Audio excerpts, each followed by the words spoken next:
Is that mic going to be good? Oh yeah, can you just say a few things? Hello, how are you? Good, Testing. good.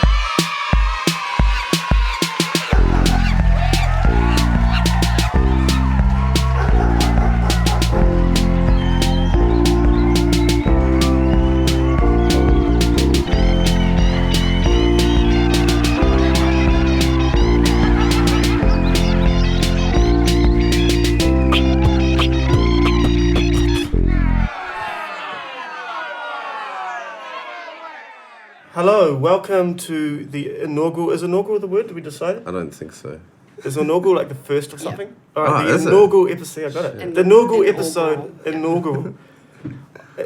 Say it again. Welcome to the inaugural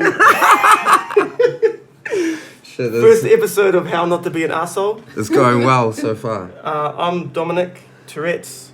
And, I'm Todd Williams, Louis Nux, and we've got a long-suffering technical wizard, Dan. / real estate mogul and owner of a terrible fucking cat. And we're joined by Dr Pani. I should have asked you how to pronounce your last name. Farvid. Farvid. See, I was right. I was right. No, I said Farvid. I said Farvid. Whatever. You Doctor- What's said the alternative? Doctor, Dom said something like Farvid or some shit. can I? Yeah, no, Makes Dom. it sound really French. Farvid. Pani Farvid. I have been to Europe. I might not look like it, but I have twice. All right, Dr. Pani Farvid is a senior lecturer in psychology at Auckland University of Technology in New Zealand.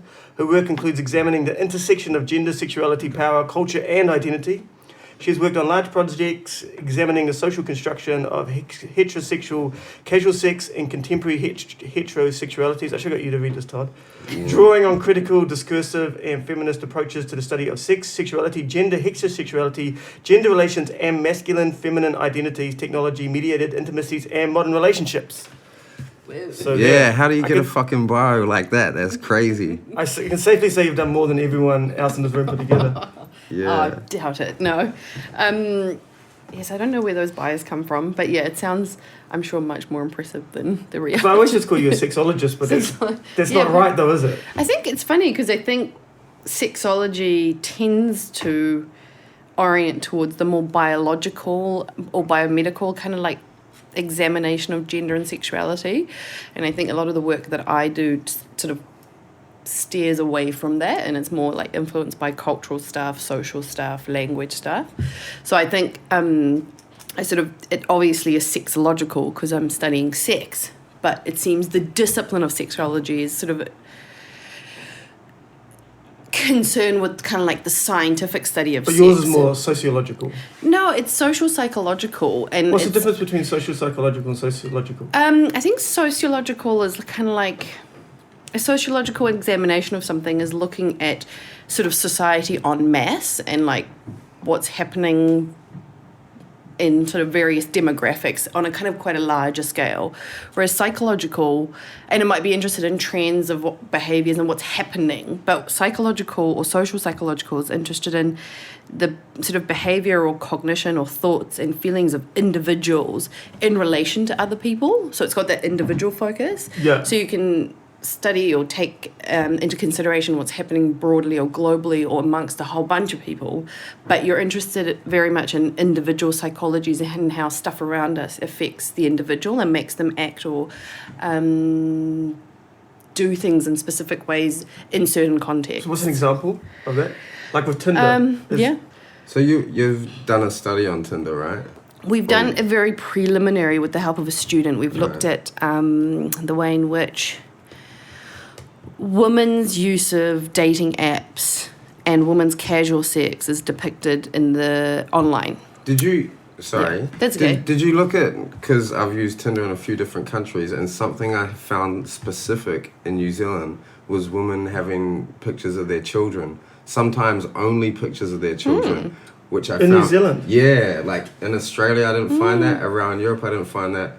And it was like, this seems like an adoption. What do you think that was? Whether like they are people with kids don't go on there overseas, or people in New Zealand are more likely to want to share that information before getting into something with someone? What do you think is going on? I don't know. What is that saying? Is it like I'm looking for someone to like I think- help out with these little shits, or Do you think that New Zealanders though are much more shy about that kind of thing? You know, even because like when I went on it in Germany, everyone's just like, you know, just straight up.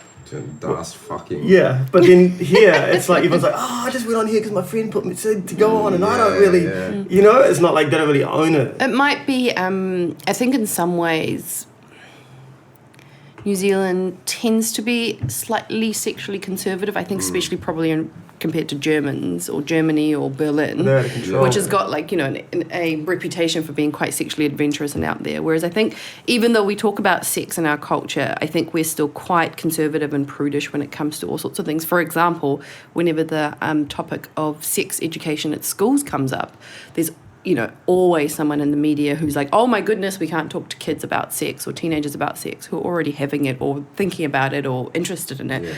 Because it will make them go out and have sex. So there's that very juxtaposition of like, you know, a society that's touted as kind of pornified and highly sexualized in the contemporary context. You know, sex is kind of all around us.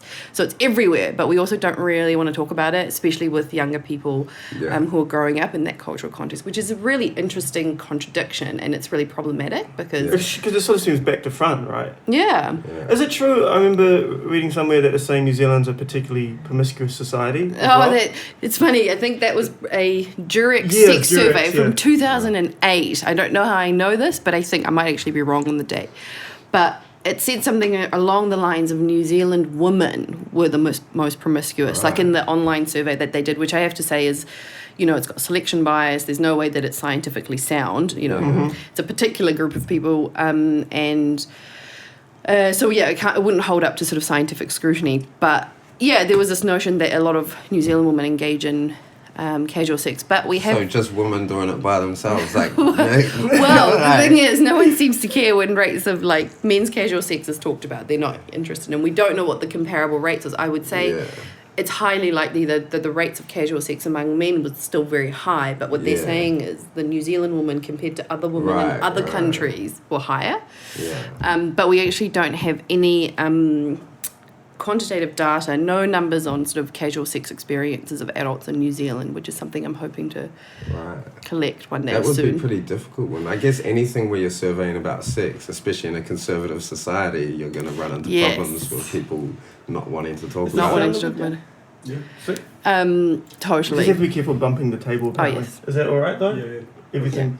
Yeah, otherwise it's fine. Yeah, sorry, I didn't mean to tend interrupt the conversation. That's Dom's other role, keeping the guests under control. I have quite expressive. It's like I think probably one of the things I still have from my Persianness. You should see my mum. If like it's just like one, you know, you're having a glass of wine. It's just basically a danger zone for her because she's so expressive with her hands. It's like, you know. Yeah. Have you been back to Iran? Not since 1998. You might want to put that on hold for a while now, eh? I was kind of hoping to go this year. I know it's all scary, man. Yeah, well, Iran's okay. Iran would be alright. Iran's okay. Iran's alright? Yeah, like they're pretty... As okay as it has been since the year. But my grandma's quite... getting quite old. I think she's in her 90s and she's had a couple of falls and things. So I'd quite like to see her. It's been a long time, maybe... I don't know, 6 years or something since I've seen her. Yeah. I don't want to like be a victim of fear-mongering, but like now that we're sending troops to fight ISIS, even though I know it's really highly unlikely, but when I think about traveling anywhere, like not even in the Middle East, I'm like, fuck. Because you're thinking that the association between New Zealand being, and it would make... That's the target. Extremists. Yeah, potentially. I mean, whereas before I would have felt like I wouldn't even given a second thought. Yeah, now it's a thought, I guess. But you look like such a fucking heathen that they would target you anyway. Yeah. You know what I mean? Like, yeah. I don't think get away with it. Or maybe like you're so conspicuous that they go, that guy can't be up to anything because he stands out so much. Yeah, fucking hopefully. That's what I reckon. Yeah. No one who's trying to like do something dodgy would like, you know, have massive neck tattoos and stuff. Yeah, you know? So I always good work. You like, should actually just, you know, shove some... That actually works because if I go through like airport security with a bunch of people, even heavily tattooed people, they'll search all the others and they leave me alone. Yeah, I always get fucking searched. Yeah. I've been strip searched 3 times. Really? Coming back into New Zealand. Yeah, I think you just seem a bit shadier in general than most people. I was gonna call. I feel like it's because I get indignant. I always get like it, you know? I was gonna call customs on Dom once because you know how he's like just always fucking pranking people. I was like, all right, I'm gonna fucking get him this time. I was gonna call customs, and then I was like, what if he had something on him, just the off chance? Yeah. Not saying that you do that, Dom, but A balloon full of cocaine up your bum. yeah. Well, I remember one time I stayed in Sydney and I fucking was staying with someone who sold drugs, and they searched me when I got back to New Zealand, and there was a plastic bag in there, and they were like, what was this plastic bag? That I just grabbed all my shit and stuffed it in, and for a split second I was just like, oh, but it was just rubbish. It was just rubbish. But yeah. you know, like Probably had like a temporary button that comes with like the clothes you buy, and you know how they have those like extra buttons, and it's in a little bag. Not that I know what kind of bags drugs come in. Not cool. Oh, this is just this is like a shopping bag full of like actual trash. Oh, right, that I decided to smuggle back into New Zealand. Oh, I see. Okay. I had the worst airport experience after hanging out with Dom in Berlin last year. we went on a horrible coke bender, and I just felt so shit, and I got lost going to the airport. Yeah. Then I got there, went through customs, just like nearly having a panic attack, got through and lost my boarding pass. Oh no. And so I went up to security, I was like, I lost my boarding pass. They're like, you have to go back around. I was like, no, please. I was begging them, like I was just so distraught. Went through again, they were like, why are you coming through again, blah, blah, blah. And then like when I got to Portugal and where I was staying, I opened my laptop and it was fucking covered in cocaine. Like... Oh my god. Yeah. Like we stayed up doing coke all night, and I went to fucking sleep, and I woke up at 8 o'clock in the morning, and him and Joel are doing lines of coke and watching videos of people beating up the police on YouTube, and just like laughing hysterically. Cocaine's horrible, man. It's not nice. Yeah, I don't know why people like it so much. There's for. something within that, you know. Like it's so morally corrupt, and then it's not even like a very good drug. Yeah. I'm sworn off it and pray until I go back Until to you go to somewhere Berlin. who can get it.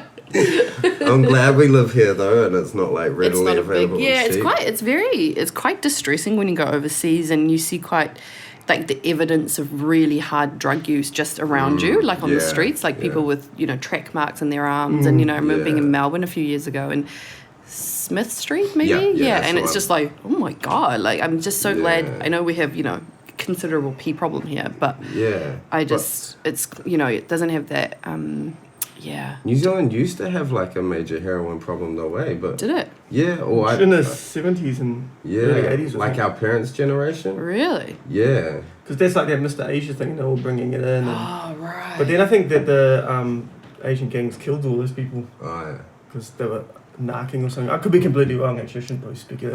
Yeah. I don't I reckon think that's they're probably listening. one drug you're not, you know, wanting like- to get too involved in. Get beaten up by some 70-year-old triads.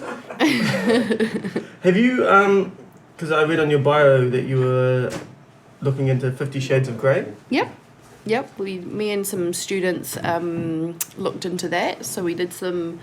Ashna Swami, she analysed the books. Emma Griffiths did some focus groups with women who'd read it, and we also did a online survey globally of readers' responses. So I always I really like that notion of when doing sort of research like this on popular culture and how it's implicated or mediates individuals' thoughts and feelings and behaviours. I really like to look at both what the content of that stuff is. So what's in the books? Yeah. Is this problematic, or what are the messages they're giving us?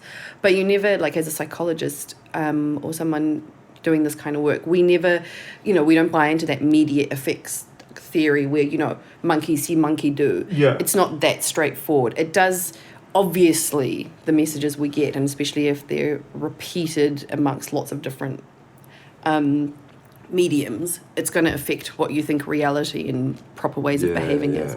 But so you read something like 50 Shades of Grey and go, okay, what is it telling us? Then you really need to talk to people and see how they actually responded to it. Because if they go, oh God, it was shit, or they go, oh my God, it changed my life, or if they go, actually, it didn't have any impact whatsoever, I read it and didn't even take any notice, don't even remember it. That makes, because I think a lot of people, there was a lot of moral panic around, what does it mean? I mean, obviously the stuff that's portrayed, the content's very problematic in a lot of different ways.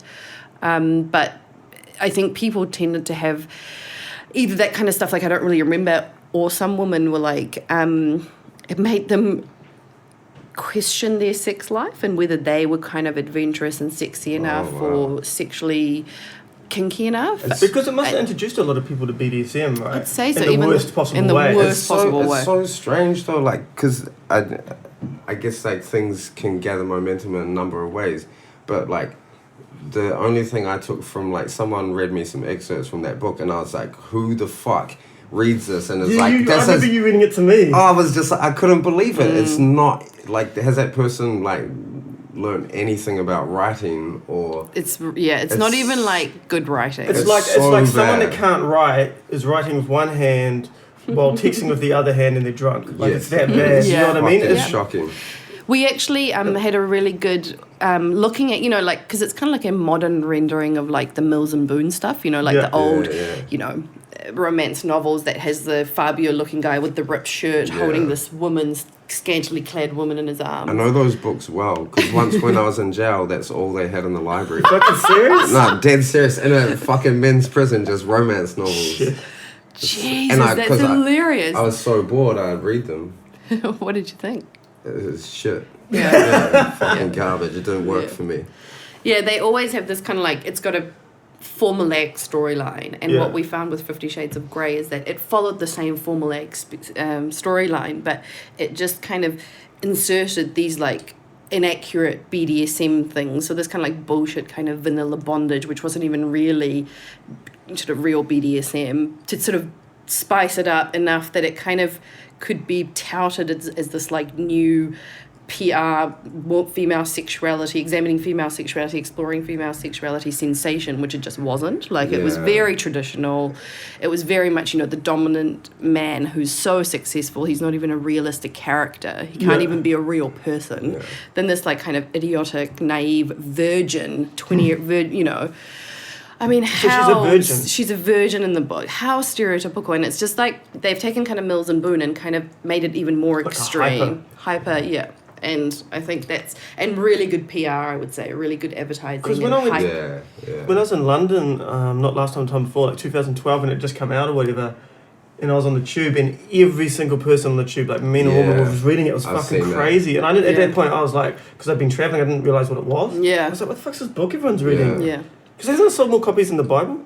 Something like Again, that. I'm speculating, but...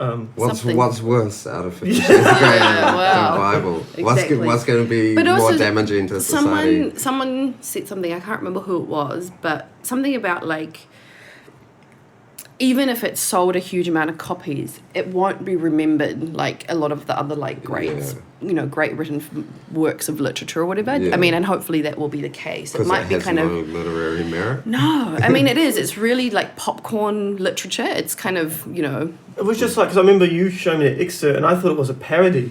It was just like cliche. Oh my god! Yeah. That would be amazing if someone actually just did. I'm sure there's some out there. I've seen some parodies of it. And it's much the same. So the parody is like almost a replica of the original work, which says a lot about the original work. Totally. But it's kind of, I saw this quote where it was saying that if he, because he's a billionaire, it's considered really sexy and romantic, but if he was a poor person, he'd be a sex criminal. That was good. I saw that too somewhere. It's really good. Like, it would be what would be like a Criminal Minds episode rather than a Valentine's Day movie.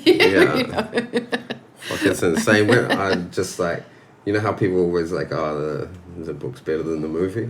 It's like, what are they like setting out to do with this? Like, are they like, can we make the movie worse than the book? Or I reckon they just know that it doesn't fucking matter. No, it doesn't. They could just chuck anything out with that name and like, I think that's the shame about this too. Like, because how you were saying that the people saying this could raise like important issues. Why? Like, so often when things are raised, it's raised by a fucking hack or like just in the complete wrong context or disgust in it. I know. It's a shame. It's just, it's, in some ways, it's kind of like problematic, like, depictions of sexuality or heterosexual relations that are, obviously unequal and lots of problems within it. They keep coming out in different ways, so we can't get away with the kind of legitimate Mad Men representation. No one could be like, right, let's be this sexist in this day and age and get away with it. So what they do is they kind of spice it up and mask it, you know, so it's like, you know, she's this and he's that, and this is kind of viable in the contemporary context, but when you sort of pull away all the masking bullshit, it's the same story. It's the same stuff. And if anything, it's more dangerous or pernicious because people sometimes don't see it for what it is, and they think, oh, this is celebrating female sexuality just because we're depicting it, and it's not. I mean, it's really, you know. Do you think is it like people are consciously making these decisions, or do you just think it's just ingrained in the way our society operates? Well, I think that's a good point. I don't think anybody sits there and goes, okay, how can I do a great feminist backlash type romance novel, or how can I co-opt women into being submissive in their relationships. I don't think it's like that direct, but I think people think about what would grab the mass populace's imagination in the contemporary social context, and how can we make it new, novel, and spice it up. So they kind of borrow from the old and add a bit of the new, or kind of steal a bit of the new from what's seen as titillating or fun. You know, like BDSM's kind of something that's been on the rise in terms of being more visible within popular culture, you know? So she's going, you know, old school romance novel, difficult man, naive girl, some problems, he's got some issues, she wants to fix them, whatever it is. And let's throw in a bit of tying someone up in a sex dungeon, and boom, you know, we can make a lot of money. And I think, you know, there's a bit of that. I know it's a little bit cynical, but I think a lot of it is around making money and what will be easily marketed. And because we're in a consumerist capitalist culture, you're looking at what will large demographics potentially respond to. And so you are working off stereotypes, you're working on the basics of what you think will be en masse popular. Do you feel like almost every time popular culture pushes something that is supposedly liberating for women is just under a guise and is like a money-making capitalist thing? Yeah, that's a really like good point. Sex in the City and... Yeah. I mean, that's got some problems. I think it opened up lots of avenues of discussion and visibility around women's casual sex, for example. But it's... Those sorts of things are never as, I think... They don't appear to be as kind of transgressive or revolutionary as probably we first think. And I think... You can't sell it to people, can you? Yeah, like, if it's like very alternative. Said that she was like, anything that can be co-opted by society was never revolutionary in the first place. You know what I mean? So. Yeah, exactly. I mean, you know, it's one of those things, like if you're someone who's very critical, a critical person within society, and you're always arguing against the dominant constructions or the dominant forces, which, you know, dominant constructions and dominant ways of understanding things, the status quo always serves the interests of the powerful. So once your view as a critical person becomes status quo, you've become the powerful. So it's difficult to say, have you kept your integrity? I think that's a really sort of an ongoing, you know, discussion and tension in like people who want to be revolutionaries, but you want these ideas to be taken on board en masse. But once they are taken on board en masse, do they just get kind of bastardized and diluted into something that's meaningless? But I think in the last 10 years or so, female sexuality, the celebration of it, the depiction of it, talk about it, has become big business. So I think that's really related to stuff like the Sex and the City stuff and 50 Shades of Grey. It's kind of going, woohoo, women now have a sexual desire that we can supposedly celebrate. And if anything, they should be sexually active, sexually knowledgeable, sexually kinky, sexually out there. So it's almost this new pressure on women. If you're not sexy enough, there's something wrong with you. You know? It's interesting that society still was so terrified of female sexuality. Female sexuality, like, you know what I mean? Yeah. It's funny, I was thinking about this the other day, and I need to read up on it to see if anybody else has said it. I'm sure they have, but I reckon like where a lot of the patriarchal forces come from is this notion that woman gives life, right? So this, from day dot, would have sort of psychoanalytically, subconsciously freaked men out, you know? This is the person that I grew in, and then I came out of her. She has a lot of power. So I think society's been set up from whenever to combat men's insecurity and vulnerability around woman as the life-giving force or being. And where was I going with this? Oh, and so I think her sexuality is feared, her whole being is feared because in reality she has a lot of power. Like, you know, when you look at the animal kingdom, you know, the queen bee is like the center of everything, and then has all these little worker bees. The males of the species are the ones who are pretty, like, you know, they're the ones with the funky feathers, and they're the ones that chase the girls and all this kind of stuff. And the women are often have more discerning power around who they kind of sleep with, or they could be very promiscuous and they're very plain. Whereas in human culture, even though a lot of people would like to say that we're just like the animals, a lot of stuff's happened socially to make kind of flip that biological reality, I guess, around the fact that woman is the one who carries the children and gives life and could have a lot of power around who they sleep with and how the population is propagated. Yeah.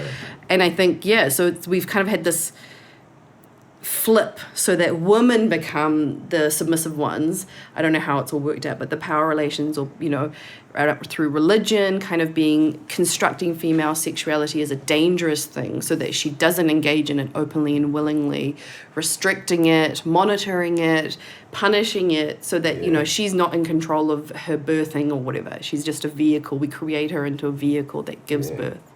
And I think, you know, I have to like do some research around it and think about it some more and write about it. But I think, you know, a lot of patriarchal discourse and stuff is a vulnerability and masculinity around what they feel, what could have been seen as a loss of power to the feminine. Yeah. I think, like, this is something recently.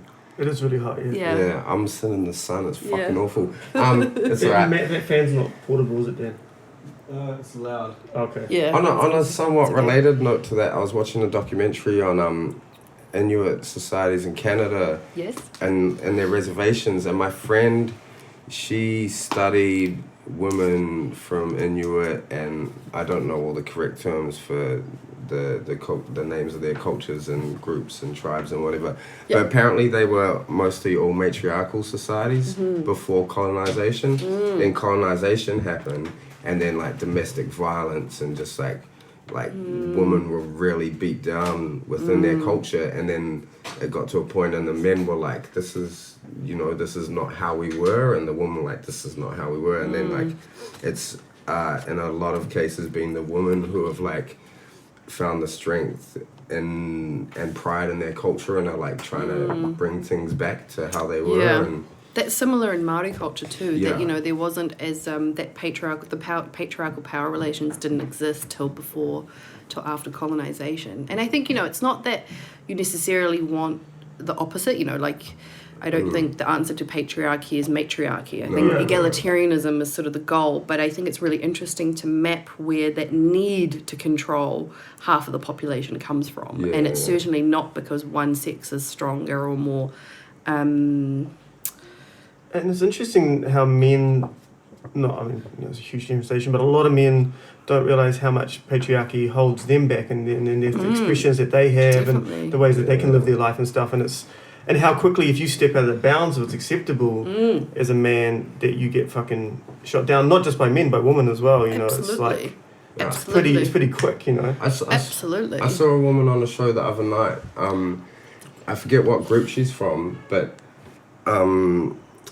they look at the effect of sexism on economies. And they're becoming really powerful. Like she was talking on the show about how they went to Japan's leader and they like showed him stats and figures, like, you know, like closing the pay gap and stuff. This is how it will affect your economy in like a positive way. And he's like, oh shit, like.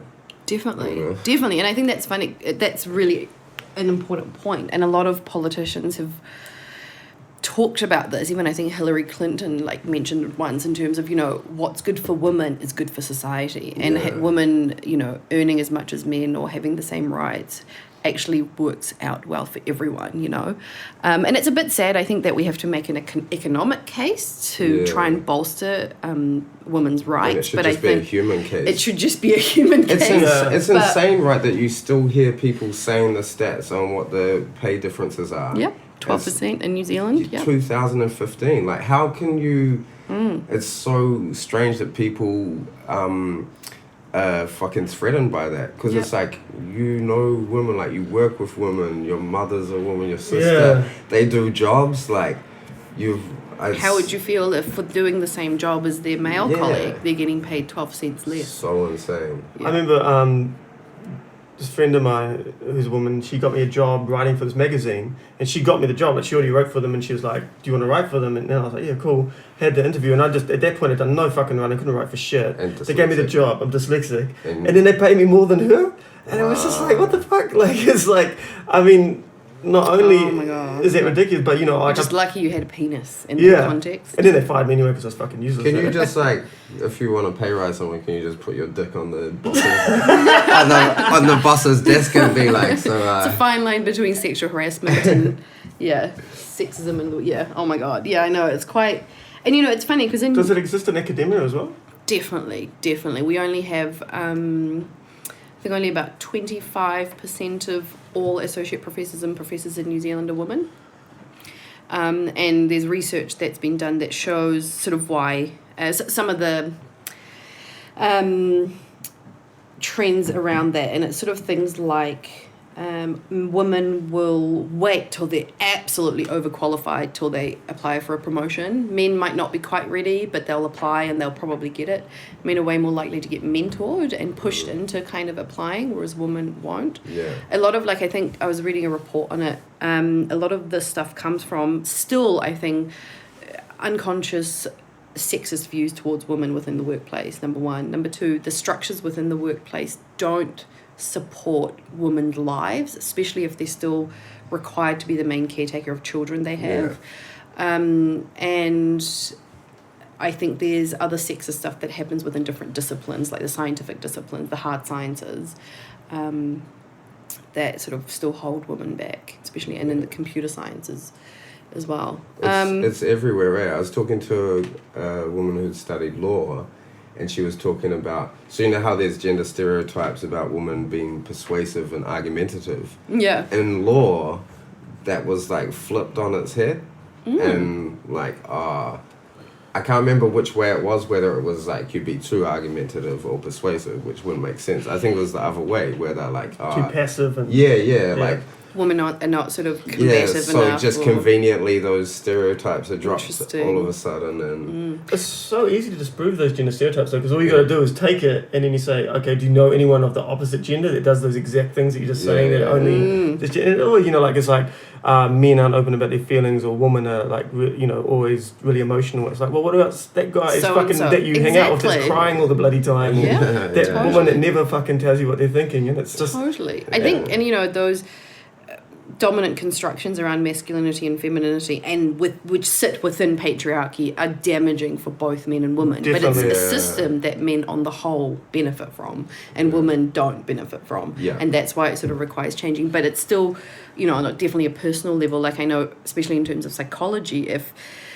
think particularly generations in the past, but still generations now, you know, boys are kind of told to silence their feelings, to internalize everything, to be these kind of strong, unemotional individuals. And we know one of the most important aspects of being a human and being happy is being emotionally well adjusted. And so you're sort of turning, you know, women getting into these relationships with men who are completely emotionally closed off, so they can't really have a relationship. He's unhappy. You know, men probably have quite high rates of substance abuse and suicide compared to women, whereas women have quite high rates of depression because they're probably more likely to talk about that kind of feeling, whereas men will probably mask it with drinking or you know, aggression, and then it can lead to, you know, higher rates of suicide and things. So, you know, something like that, as simple as being in touch with your feelings and expressive about your feelings, can have such negative impacts on men's daily lives and the people around them, you know.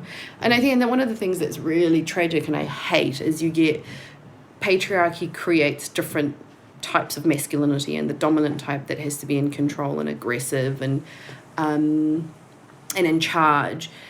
And if you have someone like that, say, in a family, so you maybe end up in a situation where there's gender-based violence in the family violence going on, that one person's sort of maladjustedness impacts so many people. You know, there's the wife who's just pretty much going to have difficulty for a long time. There's the kids who've been exposed to this ridiculous and unacceptable situation, which then they have to kind of try and not repeat or not be traumatized by for the rest of their lives. And I think that's what I find really heartbreaking, is that it doesn't just affect you as an individual, it has this ripple effects of everyone around you, and then it goes into like society and money and whatever. But I think what really upsets me is all those people who are connected to this one man that might be, caught in this kind of masculinist bullshit that's attached to patriarchy. Have you watched any of those videos about like those men's groups? It's like all like middle-aged white men who are like, we don't have a voice and shit. And it's like, it's because you're whiny assholes and you're weak. Like it's not, not because you're a man. That's just so hilarious. Oh my God. And now like you can like, all those men that are part of that shit are like the exact same person. You've known that person before, right? And it's like a big group of them, that most annoying guy in the world. We are so persecuted against. Well, you remember when I was like fucking got all depressed like years ago, like 7 years ago or whatever, and I went to the doctor and I was like, I'm fucking unhappy, and because I tried to get counselling through WINS or whatever. And he was like, well, I go to a men's group, do you want to come? And I'm like, are you fucking serious? You want me to go to a men's? But imagine if I was like some like, if I didn't know what was up and I was like some... you could have gone there because also you're vulnerable. It's almost like that's when cults get you. You're vulnerable and felt disenfranchised, unhappy, and then they'll tell you you're feeling like this because it's women that are bringing you down. Society's become too feminized. You've been emasculated and you need to go to the desert, take your clothes off and howl. Yeah. You need to... It's just ridiculous. Oh, and imagine because at some point you'd go along with that shit, and at some point you'd have that realization of what the fuck am I doing? Yeah. And you'd be out in the middle of nowhere with a bunch of fucking dads. There's some like crazy women like somewhat spearheading those movements now too, which is really fucking sad. Really? They're like, man, they're crazy people. Yeah, they're often quite traditionalist, quite conservative. They're like, men should be the head of the household. Men have lost their position. And what they will do is they will actually blame high rates of violence, high rates of drinking, whatever it is. They will blame it on the man's loss of sense of self. They're like, let's go back to the... it's just horrific. It's basically a backlash to feminist movement, really. I mean, it's just like... Which there's quite a bit of now. I guess like as... the way I see it, like from... I feel like feminism is becoming more prevalent in society and you hear about it more and there's like more things changing. I guess there's always going to be a backlash, and there's also a lot of women in that. Like I saw this woman, she's a UFC fighter. Oh yeah. And she was on one of the reality shows, and her and a couple of other women who were real horrible to other women in the house. They like really bullied them and shit. Real horrible people, and they couldn't fight for shit either. They both got hidings from women that they bullied in the house at the end, which was so good. And anyway, one of them went on Twitter and like got nude and like did a post about like fuck feminism, blah blah blah.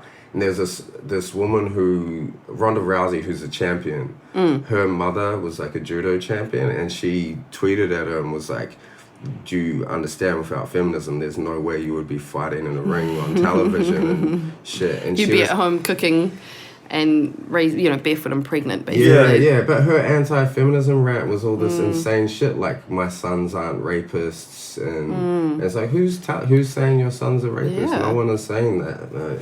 Yeah, it's just so difficult. It's kind of like, that stereotype or that connotation that feminists are all man-haters and, basically butch lesbians who hate men and want to get rid of men and take over society and live without men, that kind of stuff. And that's really an accurate representation of feminism. I can kind of relate. I was talking to Dom earlier, and I was saying, like, because I was pretty sheltered and ignorant when he introduced me to, like, about 12 years ago or something. He's like, yeah, Pani's hard out feminist. And I was like, fuck, she's terrifying.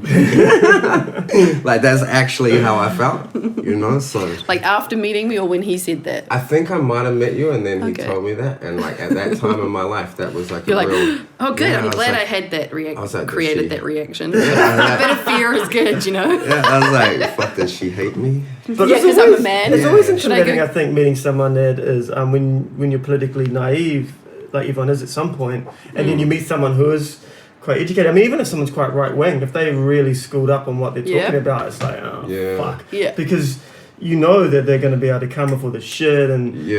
and you know, and because I'm dyslexic, I can never remember facts. Yeah. So someone's saying some shit, and you're like, I know you're wrong, but I can't remember the fucking statistic to disprove Yeah. what you're saying. Yeah. It's like That's arguing with difficult. my dad. He's so much fucking smarter than me, and sometimes I know he's wrong, Yeah. and like, but I can't beat him in an argument. It's difficult, yeah, totally. And I think, oh yeah, no, totally. I think that makes for an interesting scenario. Yeah, but I think what you were saying in terms of like, I think there is like a resurgence or a much more discussion of feminism even in the last 5 years. What wave is it? Is it fourth or It's third? 500. I don't know. I have no idea. I've given up. But it's maybe fourth. I'm not sure. My good friend who I talk to mostly about feminism at the moment, who's studied it a lot, she reckons fourth. Nice. All right. Yeah, we'll go with that. I think, yeah. And I just think it's definitely a response to, you know, even narrower depictions of women within media, more sexualized depictions, more subtly sexist but more damaging, you know, and Well, girls... shit regressed so much. Because you remember when I was at school, like when I was like 16 or 17 or whatever, it was like that riot girl thing was real big. Yeah. And, you know, there was like people talk about feminism, and Yeah. then suddenly it was like, you know, Mute. 5 years Muted. later, it's just like, Yeah. And, you know, also like dress, you know, like the fashion at that time, you know, girls wore a lot of grunge. There was a lot of, you know, variability, but also not heaps of emphasis on showing lots of skin. Mind you, there was a midriff generation. But, you know, there was like grunge and things, you know, we Yeah. wore pants and it was baggy and things like that. Whereas like for the last sort of... I don't know, 7 years or 8 years, not only has there been an increased emphasis on physical appearance, like, you know, things that when we were at school, we did not know what a straightener was, you know. People Yeah. didn't really wear makeup, and when I went to university, we didn't either. But then I started seeing it in my students, like they're coming to school, to uni, like they're on in a fashion show, high heels, fully made up, like shovels of makeup on, you know, huge amounts, more than you'd ever, you know.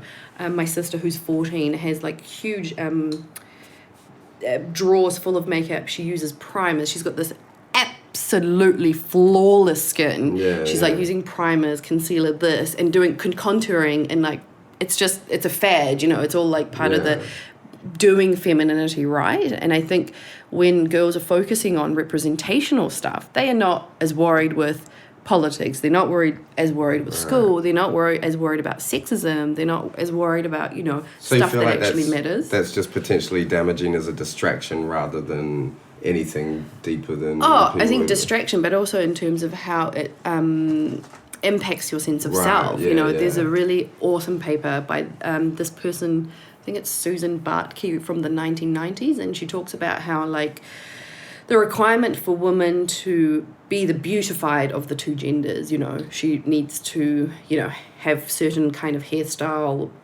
hairless body, makeup, whatever it is, all these feminine practices that men are increasingly invited to do now, Yeah, but yeah. definitely don't have to do to the same level.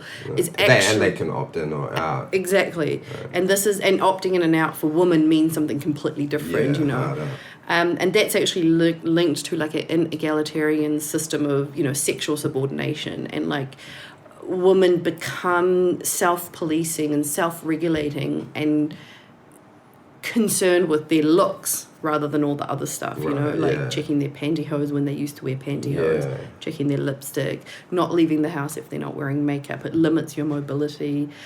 Even wearing skirts limits your mobility. Wearing high heels limits your mobility. So much of the shit that's like from media that's fucking like women are bombarded with must be crazy. Because like I know like really, really intelligent, smart woman who will read like the fucking Women's Weekly magazines and shit like that. Trash, like.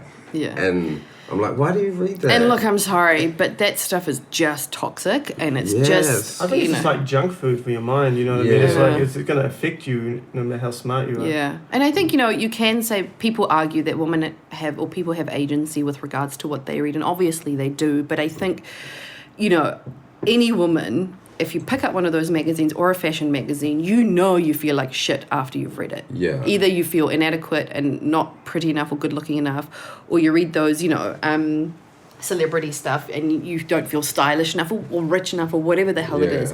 It's just, and then also like just the rhetoric within those magazines, it's got better, but it's, it's horrible stuff. It's like this person's got cellulite, they're too fat, they're too skinny.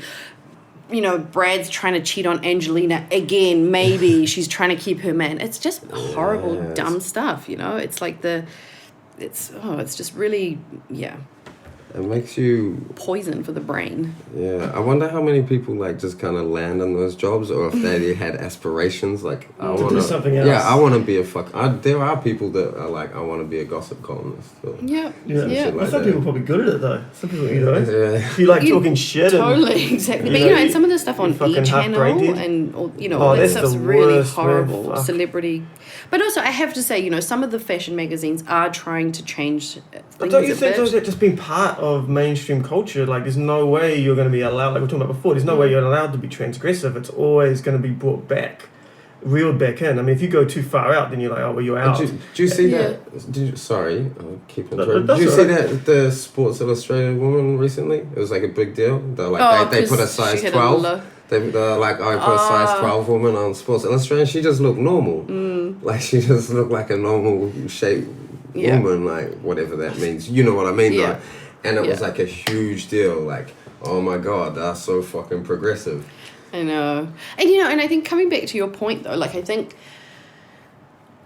saying that there are only limits to what you can do with popular culture. Like, I still think I'd like to keep that open and not be so pessimistic. I think let's stay utopic and let's think that we could have a socially inclusive, egalitarian society, and it wouldn't be impossible. I think we might have to get rid of like consumer capitalism, but it could be possible.